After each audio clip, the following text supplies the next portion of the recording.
channel, and for today's video guys, ituturo ko po sa inyo kung paano tayo mag-cash in sa Gcash account doon sa ating BPI account guys. So first natin gawin ay open natin yung ating Gcash account syempre.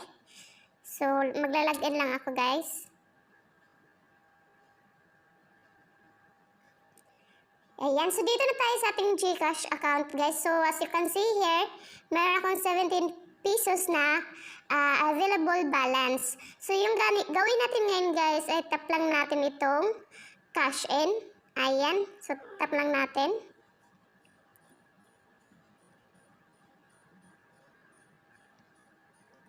So dito guys, meron akong nakalink ng na mga accounts guys. So meron akong BPI account and then meron din akong PayPal account. So yan po yung nakalink dito sa Gcash account ko guys. So yung gawin natin ngayon ay magka-cash in tayo gamit ang ating Gcash account doon sa ating BPI account. So cash in natin.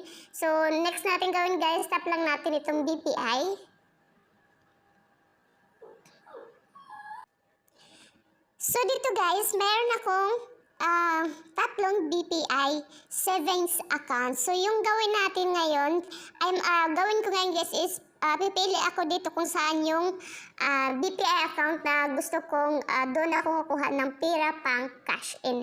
So like for example guys, ito po yung pipiliin ko na BPI savings account. So tap ko lang yun. Tap ko lang ito and then after that guys, automatic mapupunta tayo sa ibang page. So tap ko lang. So before that guys, kailangan pala natin dito mag-enter ng amount. Ayan. So enter natin tong amount na to guys. Mag-enter lang tayo. So sa akin guys, gusto ko mag-cash in ng 7,000 pesos. So after that guys, tap natin tong next. So you are about to cash in 7,000 pesos using your BPI account. So please review to ensure that the details are correct before you proceed. So kailangan i-review natin guys kung okay lahat ng details. And then after that guys, click lang natin tong confirm.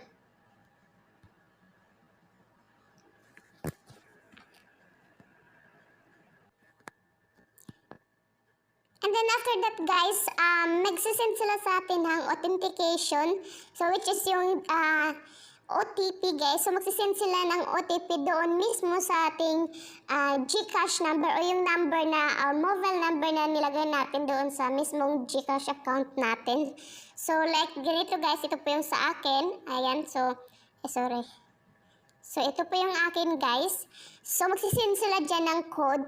Yung code na yun guys is i-confirm natin na magka-cash in tayo gamit yung ating Gcash account. So tap lang natin itong send code. And then hintayin lang natin guys na merong code na meron tayong message na marireceive. So hintayin lang natin and then pag meron na tayong code, ayan, so meron akong new notification messages. So open lang natin. So ayan guys, meron akong na-receive na OTP. So ito po yun siya. Ayan, so yung code na ito guys is ito po. Ayan, i-enter lang natin 582737 582737 582737 and then after that guys, tap nyo lang yung submit.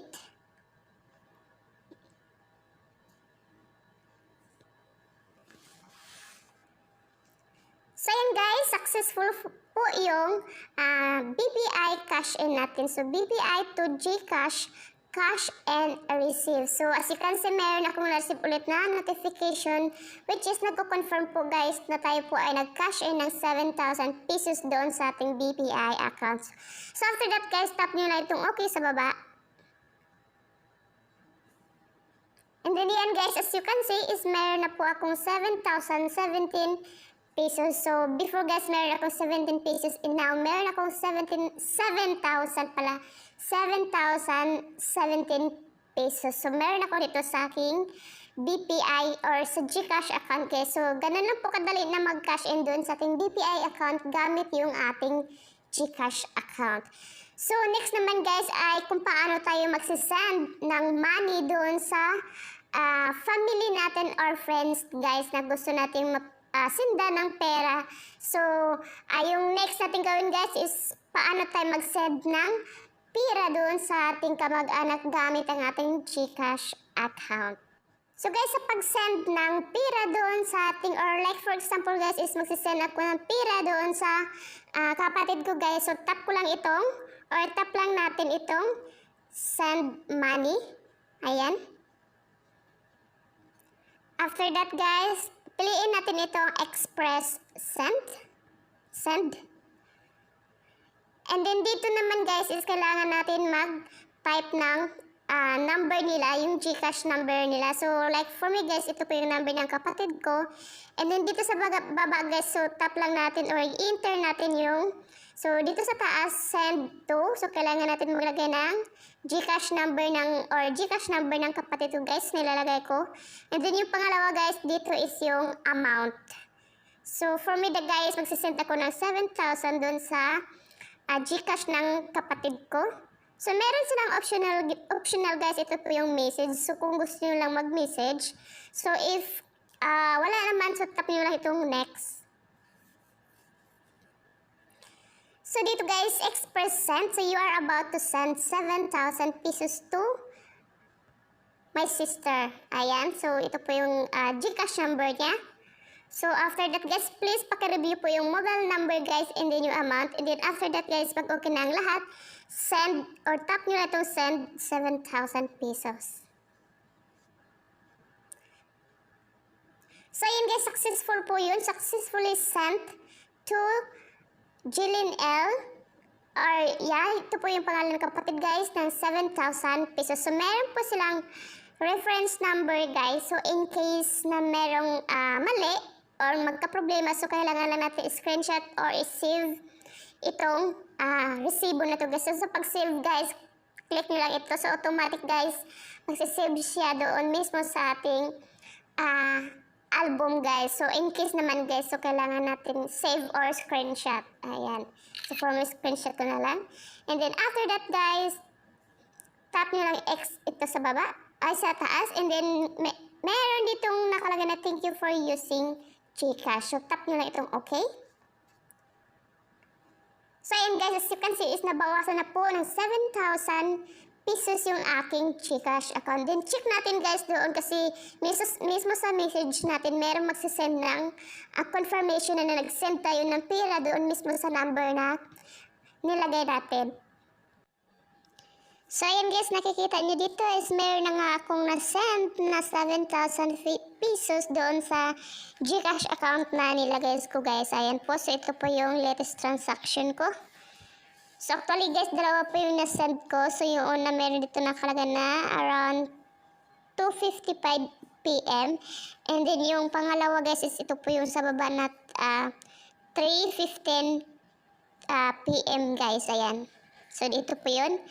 So, ganun lang po kadali guys na mag-send ng pera doon sa ating kapamilya guys kasi mas less hassle kasi guys pag Gcash yung gagamitin natin kasi hindi na natin kailangan pumunta ng Palawan Pawn Shop or kahit anong pira padala branch guys kasi hindi natin kailangan na mag full in line para po makapil or para makapadala tayo ng pira doon sa ating mga kamag-anak guys.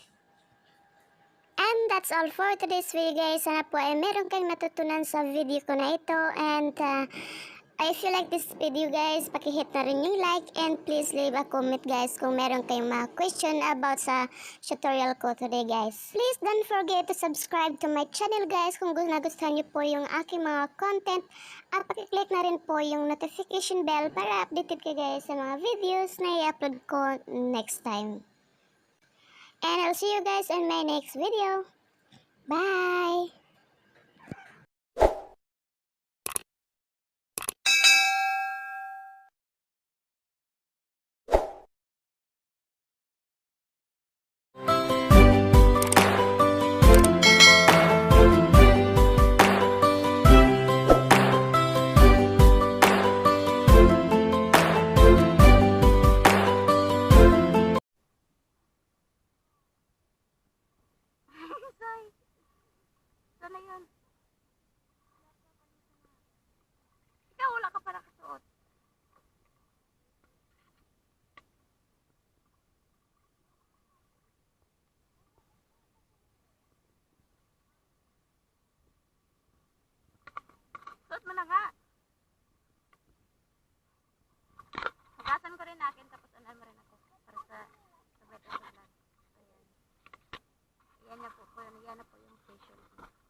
pwede niya mabaldala sa ilalim.